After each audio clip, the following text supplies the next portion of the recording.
Rruga Qafbuall-Klos, që është ende pjesë e rrugës nacionale Skure-Peshkopi, vijon të ndotet. Për shkak të rënies së trafikut të automjeteve për arsye të hapjes së rrugës së Arbrit, aksi nacional i vjetër po përdoret për depozitimin e mbeturinave nga më të ndryshmet. Situata është kthyer shqetësuese pasi përgjatë gjithë kësaj rruge po shkarkohen edhe inertë të dala nga ndërtime apo rekonstruksione të ndryshme.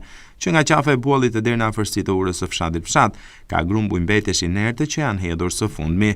Banorët që jetojnë në fshatrat përgjatë kësaj rruge nacionale kërkojnë ndërhyrje të menjëhershme të institucioneve, qoftë në pastrimin e mbeturinave të hedhura gjatë rrugës e qoftë në parandalimin e këtij fenomeni. Ata kërkojnë që institucionet të ndëshkojnë çdo që ndodh mjedisi në këtë mënyrë. Po ashtu, sipas banorëve, kjo ndotja është një imazh i keq për vendin ton për turistët që e vizitojnë.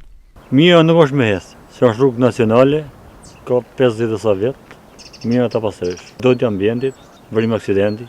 Mirë të ketë mirëmajs, mos të hidhë që është rrugë nacionale. Do të mëjnë mosa, shumë figurë keqe për të jetë, për turistat. Është rrugë të mos, është rrugë nacionale, rrugë e vjetër, do të ndëshkohen. Po dhe është rrugë nacionale. Në të gjithë aksin, Qafbuall-Klos ka hedhje mbeturinash, ndërsa më e ndotur zona mbetet në Qafdushk pranë pishave, ku automjetet i shmangën syrit të kalimtarëve dhe persona apo biznese të papërgjegjshëm shkarkojnë mbeturinat aty.